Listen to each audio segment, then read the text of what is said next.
Welcome to the Seraphine podcast. I'm Seraphine Arocha, and today we have the Harrison Quinn.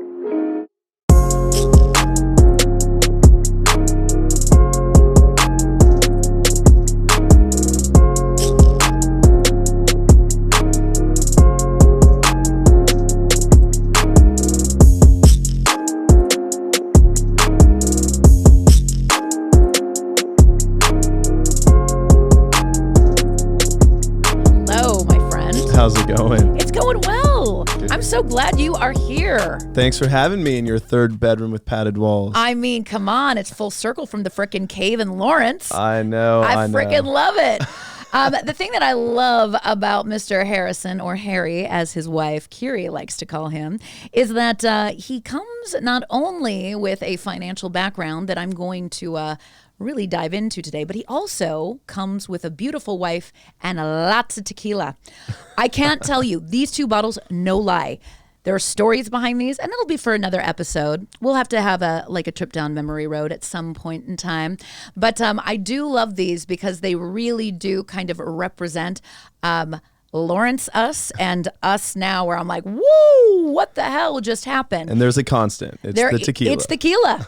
I love it. And let me tell you, these aren't probably the ones that we're going to be drinking later. No. But we love you guys. You're great. So we're going to go right into all of it. So you are somebody who has crossed me and my husband's path ever since Lawrence. You were someone who I knew of as more of a social kind of club guy who was like managing, and you're such a big presence that when I found out that you were in finance, I was like, huh? So, and now that I have read and researched and Googled you, and That's dangerous. I mean, let's just put it this way. You were recently featured in Yahoo Finance, and we're said to be making waves and disrupting the financial industry. This is a little different from the guy I knew in the cave. So let's talk about where you went from college, how did you pivot, and where are you now? Let's go. Same waves, just a different industry. And a lot of people have that same reaction. The man bun, t-shirt, jeans, kind of the stereotype of a Instagram bro model. Yeah. And you're so not that guy. No, definitely not. It's a challenge, and it's a constant battle to overcome, to almost convince people that I actually know what I'm talking about. Yeah. The fact that I manage people's money, manage people's finances, actually manage millions of dollars for a handful of high-end clients. I'm licensed. I'm currently studying, which is full circle because I dropped out of university twice. I'm currently studying at Duke University and getting my CFP. And this summer we'll sit for the exam and the board, and that's effectively the highest designation in the financial planning community, which is wild. People have this idea when they see you, initial impression, big personality. I want to know, from the quote unquote club social scene, I mean, you were almost working like in New York club scene, like Tao, right? Yeah. Like you were like there. But that's where it all started. You made the hard pivot in New York. Yeah. And that's hard for anyone to do, but in New York, to be a man in the club scene and then go, you know what, I'm going to go for it. Yeah. Talk me through that. So at that time, I was actually modeling, which is very closely associated with no brains. And then also working in nightclubs, which is closely associated with debaucherous activity. Yeah. So neither of those things are technically, heavy finance driven or heavy trust driven. Yeah. So I made my first pivot in New York, like you said, with a boutique private equity firm that sourced capital for real estate in the Bahamas and in Saint-Tropez in France. Wow. And I just bulldogged my way into it. I had dropped out of university at the time at K-State, and then moved to New York. And so I had no professional education. I never directly lied to the gentleman who I worked with, who's still a very close friend and mentor of mine. But I told him I studied finance, and he assumed I got my MBA. I also didn't tell him how old I was until about a year later when I got my ID taken away because it was fake. That's wild. Now, here's my question. Because I know a lot of people are in a situation now where going to college is inaccessible. It's expensive. Yeah. And we're in a tough time. So how did you have the street smarts?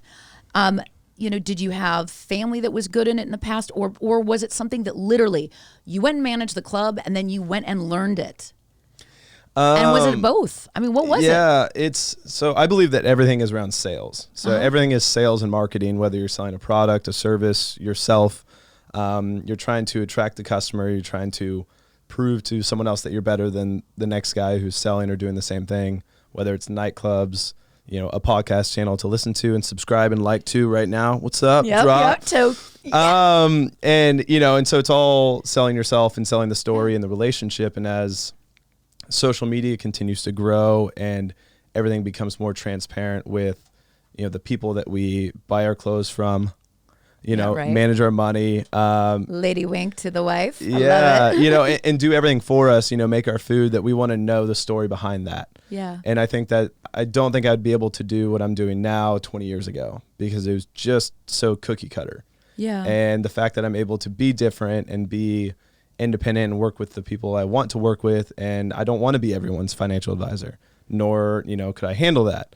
So it's about finding that niche and being able to just have the confidence to pursue that and understand almost at a delusional rate that it will work, and understanding that failure is just such a large part of that and anything, but especially finance. And they say that it's one of the highest attrition rate jobs, I think, and it's like 93% attrition rate in the first 12 months. I'm so curious because, you come from a family that, is in real estate. You worked for what, 3 months? You're like, not for me. Long tenure. Yeah. So, it's cool to watch someone pivot, but I also know in my own life, why I do this podcast is there's a little part of me that has something to prove. Yeah. So what's your something to prove? A lot of it to prove, I think. And I think that is, the partial motivation, and also, can be used as a tool to get up, wake up, and do, what you want and pursue that dream and those goals every single day.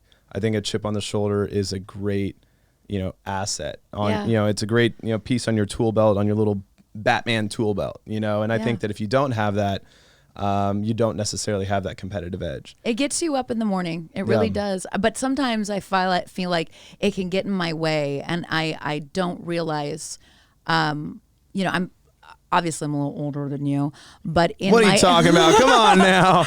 But in my years, because I've always had that chip on my shoulder. Yeah. And to be honest, I was really intimidated to actually sit down with you about the finance part. As friends, I'm totally cool. Yeah. But the finance part, because I had a father who was a risk taker, who wasn't afraid to fail, but he did fail. He failed really big. He went bankrupt, and he literally the rest of his life was proving himself after that bankruptcy. It's like instilled in my blood. So, I guess that's where, when I think about what motivates you, it must be really frustrating when people have already seen your face, seen your Instagram, know that your family does this, and then they look at you and they're like, well, what can you do for me? Yeah. And that's a challenge. And I believe that, we have a world of no one's trying to run stereotypes, but I feel like have just gotten really good at it, or really good at masking it. Yeah. And I think it's okay in some points, but it's all about being who you are and truly being different, because we all are so different, and just being confident in that. And I think that the piece about, the emotional side of finance is it's all emotions. Yeah. And, finance to its core is actually pretty simple, but it's a result of the construct of the super complicated, unicorn that the people at the top have orchestrated so everyone else doesn't understand what's going on. Capital is just money, and people just one word, right? People say that, and a lot of people are like, well, I don't know what capital means. But there's all these, fancy terms to almost divide us. And that's part of my, I run my business and I have my clients and I hopefully do really well by them. But part of my almost, philanthropic financial side is to educate a generation and bring people closer to the understanding of, how do I manage my finances and, what does that actually look like? And then in return, offer that freedom piece, because that's what everyone wants to do. And people say they want to retire at 30 and they probably don't. That's the truth. I mean, my dad is 73 and he's probably still going. He's still going. Oh yeah. I mean, he's still going, and physically he shouldn't be going because, I'm like, Dad, you got to relax. I think, the other part I'm interested in is, when you, and again, I have my phone here, guys, because I literally was asking some friends who are in finance to be like, all right, help me with these questions. And now I'm having a relaxed discussion, and this makes me feel good because I think the other thing is I think about finance and I'm like, well, I'm just not smart enough. And the financial person that would help me will be like, So what do millennials or people of like, even my generation, what gets in our way as in terms of seeking financial advice? And let's start with millennials. Well, I think it's an interesting, paradox that we're in now because we almost have this oversupply of information from social media and YouTube and podcasts and all this stuff to where finance is very talked about now and the stock market is very prevalent and the almost like pendulum is swinging because the issue is all of these topics are being covered by people who are either trying to sell you something, they don't know what they're talking about, or they're literally directly scamming you. Yeah. And because of, the industry that I'm in and the licenses that I hold, it's very restrictive. And I can't even say I'll guarantee, 1% a year, which don't clip that, right? Because I can't say that. I know, God. God forbid. But it's so regulated and so, highly stressed on what people can actually say and talk about in that regard. And so there's not that actual thought leader that are bringing intelligent and confident topics really to burst through the seams in the social media and for people to talk. And so that's, long story short, I think a lot of people, it's confusion from the buzz that people are talking about. And so they're overstimulated with finance talk. And so they're intimidated in that regard. And that it is an emotional thing to where they have a backstory of a parent going through bankruptcy, or they got scammed, or they've, seen their family and friends live paycheck to paycheck their entire lives. So it's emotional. Our whole lives are revolved around finances. It really does, and I think we associate a lot of freedom with finance. So my other question to you that I really was curious because, you to tap into a certain demographic, like where do you want to tap into that you haven't done yet, and right now, who is your client? Yeah. As you can assume, not the traditional type. I prefer working with people who have non-traditional jobs, inconsistent incomes, and, obviously those who make a little bit more money need a little bit more assistance. And so there's, entrepreneurs, business owners, doctors, artists, athletes. I've been very fortunate to be able to leverage my strange network across the country and work with those people, and they've trusted me from our past encounters through life. And I'm currently licensed in 15 states and have clients in all those states, and they range from a 75-year-old multimillionaire down in Miami to a startup kid whose company's valued at $10 million and he's 21 years old in LA. That's so impressive. Yeah. And how long did that take you? Your whole life, pretty much, right? Honestly, it's relationships. That's the funny part is I've only been in the financial industry for about 3 years. I gotcha. But I definitely tell people that I've been working on this my entire life because it's all relationship building and it's all sales and selling yourself and then selling your competency and really life is about that. It's a hierarchy of competencies to where people need to go and see who can perform the best and which relationship can I get the most out of. You're so, obviously you're used to being in front of a camera because of your former modeling days, but also, I mean, you were making the joke about, I'm good if if like we were making the joke of, if you had to go to war, you could go and be, come on, let's do this. Rally the troops. I can rally the troops. But when it comes to intimacy and discussion like this, very poor. I'm very poor. well, you're actually quite good. And I guess where I'm asking you is, I saw, as I'm kind of looking at you, and you've got a lot of TikTok followers, which is short, like they're little short snippets, Yeah, right? yeah. Podcasts are a little longer. You have the ability right now to talk in a really wonderful way that doesn't make me feel intimidated. Yeah. Have you thought about where you could take what you're doing and putting it out in this format that's less intimidating, that you're not, calling people to war with their finances, but you're talking to them as a human and being like, because there's not a lot of people out there. There's a lot of, there's some women out there that are like, it's okay to be okay with your pocketbook. Yeah. But it's unique. It is okay. It is. I know. So what are you thinking? Like, what do you think with this? Do you feel comfortable? Yeah, I do. And it's funny because I am very poor at public speaking and I'm not great on camera, although I spent years professionally modeling. Yeah. I still hate getting my picture taken, and I did, when I started. But I've also found that the things that I don't prefer and I'm not good at, that you just lean straight into those. Yeah. So I've done some public speaking things, and ironically, I hate public speaking.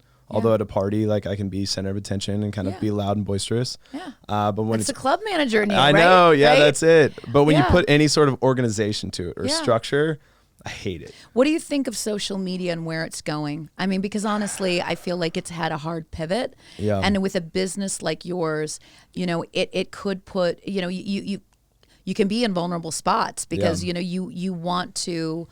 you want to put your content out there, but then a lot of people who, have money, it's like you're selling yourself, but you don't want to put too much out there. What's your advice to people right now with social media, in general, in business, and with their finances? I think that, what's the comment? It's believe, half of what you see and the half of that of what you hear. And so when you see and try to interpret whatever is on social media, take it with a grain of salt. Mm-hmm. And then on top of that, I really think that if you're trying to grow any sort of business, whether it's a boutique, or a podcast or anything, is his wife's off to the side.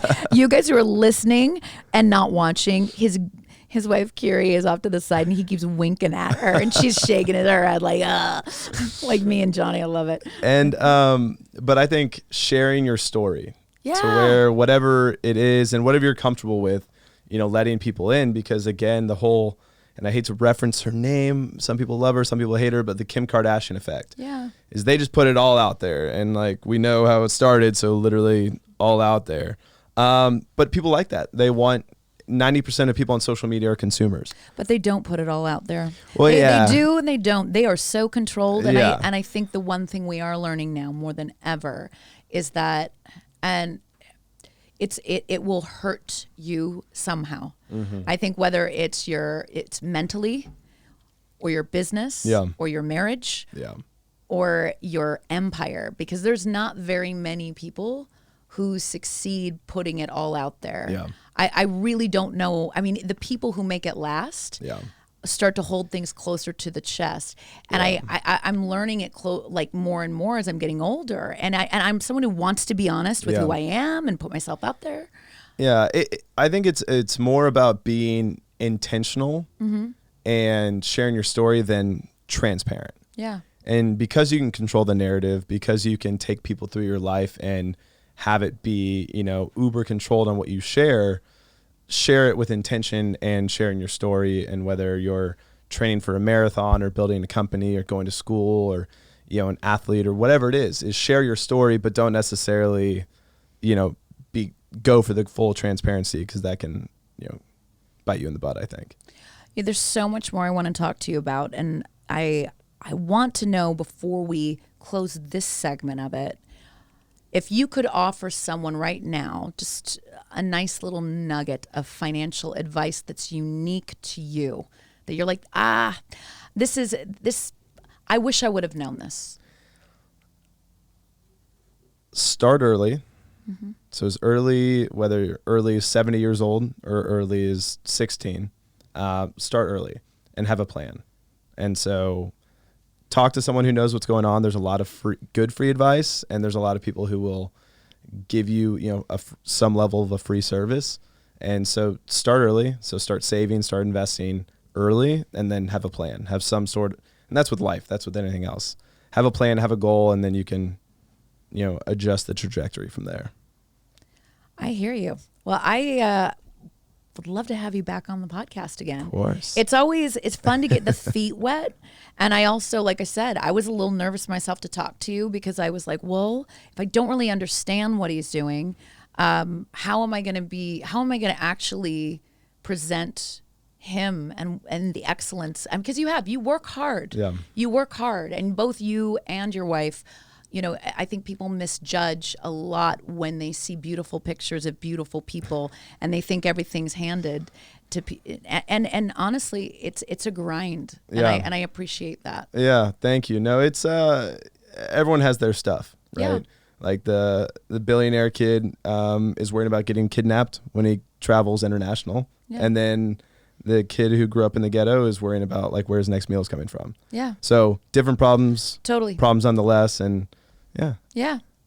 Well, I'm so glad that you sat down with me today. Thanks for having me. I can't wait to get both the two of you in the hot seat. If you like this episode, please click and subscribe. If you'd like to know more about Harrison and what he does on the finance side, or just check out his social media, because he's a fun guy. Tell him where you can find you. Mainly Instagram. So Harrison D as in dog Quinn.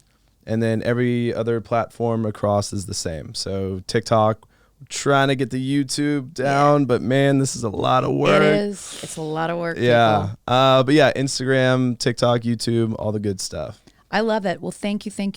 And as always, thank you for watching, viewing, listening. Yes. It was a good one. Thanks a lot. Cheers.